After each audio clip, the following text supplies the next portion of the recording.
Ici Marie-Louise Arsenault, bienvenue à cette édition de Plus on est fou, plus on lit, une émission qui vous parvient en direct du studio 18 de Radio-Canada à Montréal. Sur ce plateau, aujourd'hui, nous retrouvons nos collaborateurs. D'abord, Georges Leroux, professeur émérite au département de philosophie de l'UQAM. Bonjour, Georges. Oui, bonjour. Vous êtes responsable cette semaine du segment Qu'ont-ils à nous dire? C'est une exploration de la pertinence actuelle de la pensée d'un auteur, par exemple. Alors, il sera question de Primo Levi, Georges, auteur connu mondialement pour Si c'est un homme, son récit de son internement à Auschwitz entre février 44 et janvier 45. Il est mort il y a 30 ans cette année. Il est mort en 1987 dans des circonstances un peu ambiguës. On suppose qu'il s'est suicidé, Primo Levi. Beaucoup d'historiens remettent cette interprétation de sa chute dans l'escalier de son immeuble en question, parce qu'il y a toutes sortes d'éléments, si j'ose dire, une médication, des conditions de dépression et tout qui pourrait tout simplement expliquer une chute accidentelle. Oui, bien sûr. En quoi sa pensée est encore pertinente, Georges, à Primo Levi? Je dirais que les premières années de réception de Si c'est un homme en Europe l'ont imposé d'abord comme un témoin. Et donc, c'est moins, on pourrait dire, un penseur qu'un témoignage absolument exceptionnel. Mais plus les années ont passé, plus, et on arrive à aujourd'hui, plus son œuvre d'écrivain devient importante, et en particulier son regard sur la société. Et donc, c'est là qu'on pourrait dire, comme penseur, qu'il devient très important. On va voir ça. Merci, Georges, d'être avec nous. Qu'ont-ils à nous dire? Nous retrouvons Georges Leroux, notre collaborateur bien-aimé, professeur émérite au département de philosophie de l'UQAM, responsable du segment Qu'ont-ils à nous dire, Georges? Cette semaine, c'est une exploration, rappelons-le, que nous avons mise en place, entre autres avec vous, il y a déjà plusieurs années, dans le cadre de cette émission, où on explore effectivement la pertinence actuelle de la pensée d'un auteur, d'un intellectuel, d'un écrivain. On va parler aujourd'hui de Primo Levi, auteur connu mondialement, Georges, pour Si c'est un homme, son récit de son internement à Auschwitz entre février 1944 et janvier 1945, à la Libération, en fait. Il est mort il y a 30 ans cette année, exactement en 1987, dans des circonstances dont on remet en question la véracité aujourd'hui, 30 ans plus tard, parce que, bon, il était médicamenté, il a fait une chute dans un escalier. C'est un homme qui a eu une vie très difficile, puis en même temps une vie de reconnaissance aussi, très paradoxale. Cet ouvrage, d'ailleurs, Si c'est un homme, fait l'objet d'une nouvelle édition. C'est celle que vous avez lue pour nous d'abord, pour réfléchir à la pensée de Primo Levi, Georges Leroux. Quelqu'un d'important, vous dites, c'est au départ quelqu'un qu'on a considéré comme un témoin, puis aujourd'hui on le considère plus comme un écrivain, en fait. Il l'a découvert lui-même. Ouais. C'est la grande surprise quand on lit son œuvre de voir que quand il commence à écrire, il ne se perçoit ni comme écrivain ni comme penseur, uniquement comme témoin. Il a vécu l'horreur, il a vécu ce que au camp de concentration on appelait l'anus mundi, donc l'anus du monde, le trou de merde du monde. C'était l'expression c'est la première fois que j'entends qu'ils avaient. Et donc, il ne l'écrit pas au camp. Il l'écrit 2 ans plus tard par petits morceaux. Et ce texte de 17 petits chapitres, c'est pas très long, va devenir, je dirais, le mot chef-d'œuvre doit pas être employé. C'est le texte crucial, critique, central de la littérature de témoignage. Il y en a d'autres. Il y a La Nuit d'Élie Wiesel, par exemple. Et il y en a plusieurs. Le journal d'Anne Frank. Le journal d'Anne Frank. Mais là, on a un texte qui est une description minutieuse, systématique du mécanisme du camp. Alors, comme témoignage, c'est absolument irremplaçable. Et puis, par la suite, une fois que ce livre a connu un peu son succès, pas au début, parce que il a été refusé par des éditeurs, pendant 10 ans, il était lu par personne, et ainsi de suite. Mais quand il a commencé à être lu, c'est auprès des jeunes. Les jeunes ont demandé, mais qu'est-ce que c'était le camp? Primo, dis-nous ce que c'était. Et alors, il a commencé des tournées dans les écoles. Il a commencé à vivre ce que c'est que de témoigner dans le présent vivant et pas seulement dans l'écriture. Et alors, s'est développé à côté de ça une nouvelle écriture, son œuvre d'écrivain, de romancier, pas très considérable, 6 ou 7 livres, mais ce sont des livres qui ont tous une grande importance. Alors, en parler aujourd'hui, évidemment, c'est en parler dans un pays. Moi, je vais vous dire mon sentiment, je le dis comme je le vis, m'avait demandé de le lire. J'étais très, très heureux que vous m'adressiez. C'est la première fois que vous lisiez ça? Non. Vous l'avez relu, en fait. Je l'ai relu. Je l'avais lu, mais il y a très longtemps, au moins 25 ans. Et quand j'ai sorti mon petit exemplaire de ma bibliothèque, j'ai vu que c'était un objet qui était déjà marqué pour moi, qui avait une signification, mais dans le moment où, vous savez, moi j'appartiens à la génération qui a vécu, on pourrait dire, le rideau de fer. C'est-à-dire que la littérature concentrationnaire, c'était à la fois le goulag de Solzhenitsyn et Primo Levi. C'était deux mondes qui s'affrontaient et qui, comment dire, dont la noirceur s'illuminait de la connaissance de l'autre. Alors, vous réfléchissez en fait à l'impact d'une telle œuvre chez un lecteur d'aujourd'hui. Voilà. Alors, c'est la raison pour laquelle Primo Levi aujourd'hui fait partie du cursus scolaire, par exemple en Italie, dans beaucoup de pays d'Europe, parce que les jeunes n'ont plus ça dans leur mémoire. Ils n'ont plus de parents qui ont été, disons, dans des villages où des gens sont partis mystérieusement, et ainsi de suite. Donc, Primo Levi, c'est un chaînon essentiel dans le témoignage de la catastrophe du XXe siècle. Alors, pour le présenter, j'aimerais d'abord dire que j'ai lu aussi un autre livre, un livre d'histoire d'un historien italien qui s'appelle Sergio Lusato. On mettra les références sur le site. C'est un livre exceptionnel. Ce que font de mieux les historiens italiens de la nouvelle génération, c'est une lecture dans le détail d'un épisode de la vie de Primo Levi. Dont il n'a jamais parlé, Georges. Dont il n'avait jamais parlé. Il l'avait crypté. C'est-à-dire que l'historien nous dit, voyez, cette phrase-là, c'était déjà ça. Mais il n'avait jamais dit, voilà ce qu'il en était. Alors, je rappelle, Primo Levi était juif. Il avait fait des études de chimie. Il a eu beaucoup de difficultés à passer son diplôme parce qu'il était juif. Il faisait pas partie si j'ose dire, de l'élite admissible dans les universités. Né en 1919 à Turin. Né en 1919 à Turin, dans une famille séfarade. Et donc, ce qui va se passer pour lui, c'est que quand il revient pour trouver un emploi à Milan et ensuite à Turin, la guerre en Italie entre dans un chapitre difficile. Les lois raciales, il faut s'en souvenir, ont été passées d'abord en Allemagne en 1933, mais en Italie seulement en 1938. Et donc, c'est en 1938 qu'il va subir l'effet des lois raciales. Sa mère et sa sœur se réfugient dans la montagne, Turin, donc dans le Val d'Aoste, et il va décider de les rejoindre. Et c'est là qu'il va joindre une bande de ce qu'on pourrait considérer comme la première résistance italienne. Et c'est là que se situe cet épisode, à tous égards dramatique, qui est raconté par le menu et dans le détail dans l'enquête de Sergio Luciato par TGA, dont le sous-titre est « Primo Levi, la résistance et la mémoire ». Alors, je signale que cet épisode se situe juste au moment où il va être raflé suite à une dénonciation. Et donc, et on lui donne le choix entre le camp de concentration et l'extermination immédiate, en fait.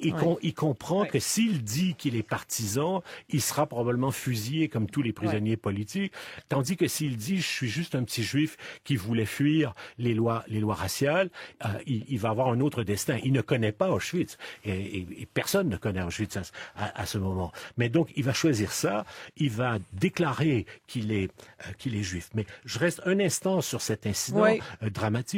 C'est que ce petit groupe de partisans s'est trouvé dans la reconstruction de leur action militante à être infiltrés. Ils ont été infiltrés par un dénonciateur. Et non seulement ils ont été infiltrés par un dénonciateur, mais il y avait deux de leurs membres qui étaient totalement indisciplinés et qui menaient des razzias, des pillages dans la campagne au nom de je ne sais trop quelle éthique révolutionnaire. Et alors, la cellule ou le groupe, appelons-le comme on voudra, a décidé de les liquider. À la soviétique, comme on dit, c'est-à-dire de dos et avec une mitrailleuse. Alors, est-ce que Primo Levi était dans la ligne de ceux qui ont tiré? Le livre ne le dit pas. Mais est-ce qu'il voulait exterminer les deux membres ou pas aussi? C'était une décision collective. Et donc, toute sa vie, il va porter ce drame qui va le suivre quand il arrive au camp. Parce que la première chose que tu vois quand tu arrives au camp, c'est que les SS ont pouvoir de vie et de mort sur toutes les personnes qui sont là, qui les exterminent au fur et à mesure, pas seulement dans les chambres à gaz, qui est une chose qu'on comprend plus tard. Mais quand vous êtes sur la rampe du camp et que vous n'êtes pas vaillant, que vous n'avez pas ce qu'il faut pour aller au travail. Et vous ne savez pas ce qui vous attend. C'est ça qu'on a de la difficulté à réaliser aujourd'hui. Alors, donc, ce livre, je le laisse de côté tout de suite, donc Lusato, c'est une lecture très neuve, très nouvelle on apprend beaucoup et on entre en sympathie avec l'effort de résistance de Primo Levi dès sa jeunesse. Alors, ce qui est important, bien entendu, c'est de revenir à si c'est un homme. Alors, d'abord, si c'est un homme, c'est un travail d'écriture où Primo Levi, comme homme, a fait un effort considérable, je dirais, de purification de son émotion personnelle. C'est ce que tous les critiques disent, c'est une description où vous ne trouverez ni amertume, ni rancœur, ni sentiment de vengeance, ni expression de scandale. C'est une description du tempérament allemand, du système mis en place par les Allemands, avec de temps en temps des points d'humour sur, justement, ah ben ça c'est tellement allemand. Par exemple, un SS qui oublie de noter un prisonnier qui s'en va à la chambre à gaz, il l'a oublié, il revient sur ses pas et il dit, oublie pas le numéro 76 22 48, il est parti celui-là, il faut le noter. Alors, cette sorte de banalité dans le caractère systématique face à l'horreur, c'est quelque chose que Primo Levi va considérer comme l'essentiel du système concentrationnaire. Dans son livre, il y a deux types de témoignages. Alors, on met pas beaucoup de temps à le comprendre. Le premier type de témoignage, c'est la description, on pourrait dire, chimique. Mais c'est un chimiste, hein? Oui, du système. C'est-à-dire quels éléments entrent en réaction avec quels autres, le système de pouvoir, les relations de privilèges, les types d'autorité, les catégories de prisonniers, les capos, ceux qu'il appelle en italien prominente, c'est-à-dire ceux qui ont un peu de prééminence, on pourrait dire ça comme ça, et tout ce système au service d'une machine dont il découvre très rapidement que c'est l'usine d'à côté, parce que Primo Levi n'est pas dans le camp d'extermination, il est à Monowitz, c'est une usine de fabrication de caoutchouc, mais les cheminées qui fument sont dans son horizon de vue, sont à quelques... Il voit. Bien entendu qu'il voit. Il voit la fumée des crématoires. Il voit de la fumée des crématoires, et non seulement il sait voit... ce qui se passe. Absolument. Ouais. Chacun sait ce que le mot sélection veut dire, chacun sait ce qui va se passer quand les capos, qui sont donc des serviteurs des SS, qui sont des prisonniers politiques pour la plupart du temps, ou des prisonniers de droit commun, chacun sait que quand on annonce une sélection, il y a des choses qu'il faut apprendre à faire. Il faut se raser, par exemple, pas avoir l'air trop musulman. Qu'est-ce que c'est avoir l'air musulman? Les musulmanes, ce sont, on appelait ainsi, les personnes dont on peut dire tout de suite qu'ils vont mourir dans la journée qui vient. Alors, on appelait musulmans ces personnes-là, les gens qui donnent un pronostic de mort et que c'est certain qu'ils vont être sélectionnés quand le SS va rentrer dans la baraque ou le capot et il va dire toi, numéro, etc., etc. C'est un terme culturel, musulman, parce que est-ce qu'il n'y a que des juifs dans ce camp Non, ou pas? pas du tout. Il y a beaucoup de prisonniers de droit commun, il y a beaucoup de prisonniers politiques, il y a beaucoup d'ouvriers polonais qui travaillent pour le camp, mais qui retournent chez eux le soir. C'est à peine concevable. Imaginez que vous et moi, on habite le village d'à côté et qu'on entre là le jour pour collaborer à l'effort de guerre.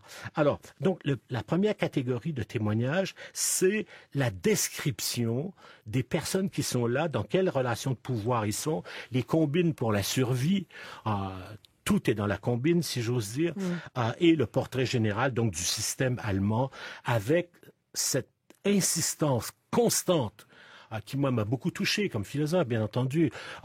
Quelle insistance? L'insistance sur le génie allemand, qui est un génie philosophique, de la classification, de la rationalité. L'organisation. De l'organisation, exactement. Et puis, la deuxième catégorie de témoignages, ce sont les portraits moraux. Alors, ça, je dois dire que c'est sans doute la plus belle le plus beau registre de l'ouvrage. Parce que Primo Levi aurait toutes les raisons d'être désespéré et d'énoncer un désespoir, de dire que l'humanité, c'est d'abord ça, parce qu'il n'y a pas beaucoup de témoignages entre guillemets, humains. Le titre le dit, si c'est un homme. Est-ce qu'il en existe encore dans le camp? Et son idée est simple, c'est que dès que vous entrez au camp, vous comprenez que vous allez survivre si et seulement si vous êtes un profiteur. L'altruisme n'a pas sa place. Si vous avez 2 rations de pain, vous pouvez échanger ça contre peut-être une cigarette ou un flacon d'aspirine, mais le truc, c'est jamais donner et toujours voler. alors, la situation la pire, je suis désolé de le dire comme je le pense, la situation la pire, c'est d'imaginer les gestes les plus simples qui exigent, par exemple, je ne sais pas, que vous vous assoyez sur les latrines, d'accord? Si vous vous assoyez sur les latrines, vous allez devoir, avec votre main, prendre un morceau de papier journal pour faire les choses qu'on sait, mais pendant que vous faites ça avec votre morceau de pain et le papier journal, il y a quelqu'un qui est à côté de vous qui attend de prendre votre morceau de pain. Donc, c'est constant. Alors ça, c'est la description constante de l'absence d'altruisme. C'est la survie absolue. La survie totale. Ouais. Or, toutes les valeurs n'existent plus. Aucune en fait. valeur n'existe. Il n'y a pas de rationalité qui existe dans le jugement que les gens portent là-dessus. Or, il y a quelques exceptions. Et c'est ça qui donne au récit de Primo Levi sa caractéristique la plus belle, la plus morale. De temps à autre, arrive à côté de Lévi une personne qui va manifester un peu d'humanité, notamment Lorenzo, avec qui il va se lier d'amitié. Il y en a quelques autres aussi. Comme ça, le plus beau étant évidemment Piccolo. Si vous me permettez, je vais vous parler de Piccolo. Et un jour, on va demander à Sébastien de venir nous lire le morceau du chapitre sur Piccolo. Qui est Piccolo? Piccolo, c'est un prisonnier français qui a survécu, qui s'appelait Jean Samuel. Et ce Piccolo ne parlait pas italien, bien entendu. Et alors qu'il est avec Primo, ils arrivent à échanger quelques mots. Et il lui dit, Primo, j'aimerais ça que tu m'apprennes quelques notions d'italien. Et Primo c'est tellement beau, va se rappeler dans sa mémoire, parce qu'il n'a pas de livre, il n'a pas de papier, il n'a rien, d'accord, des vers du chant particulier de l'enfer de Dante, où Dante pénètre dans la couche la plus profonde de l'abjection humaine, et par miracle, ces vers-là lui reviennent en tête, et il lit à Piccolo ces vers-là. Alors, je dois dire que ce chapitre-là, c'est absolument admirable. Ça montre, si vous voulez, non seulement que la compassion était possible, et ce qui est beau, alors moi j'ai trouvé sur Internet, je le dis à ceux que ça intéresserait, il y a un film qui a été fait il n'y a pas longtemps, alors que Jean Samuel était encore vivant, par une collègue de l'université de Lorraine. C'est une vidéo que vous pouvez trouver en accès libre sur Internet, où Jean Samuel se rappelle de Primo Levi. Ils se sont revus après le retour. Alors, donc, Georges, oui. Dites-moi. Il faut conclure. Oui, non, mais ça me fait penser au film de Karl Leblanc aussi, Le cœur d'Auschwitz. C'est ce livre magnifique où des femmes vont se réunir pour célébrer l'anniversaire de la plus jeune Pensons d'entre elles, que ce cœur d'Auschwitz, ce petit cœur, si beau dans le film, il est à Montréal, au musée de l'Holocauste, il faut le dire, à la bibliothèque publique juive. Parce que aussi, c'est un geste de compassion puis de courage formidable. C'est un geste qui vient de là. Dans un lieu horrible.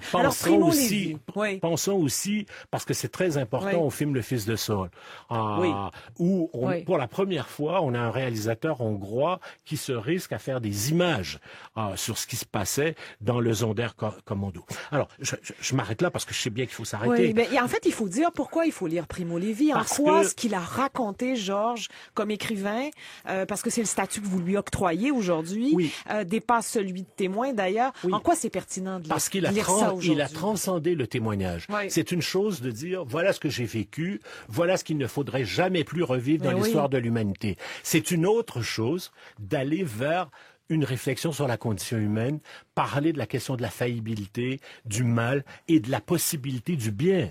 Parce que le bien est là. Et quand il va quitter le camp, et j'arrête vraiment là-dessus, il va se trouver avec un personnage hors du commun qui s'appelle Mordo Naum. Ça, c'est pas dans Si c'est un homme, c'est dans le livre qui vient après, qui est son parcours en Europe pendant des mois avant de pouvoir rentrer en Italie, parce que c'était pas simple, on pouvait pas circuler.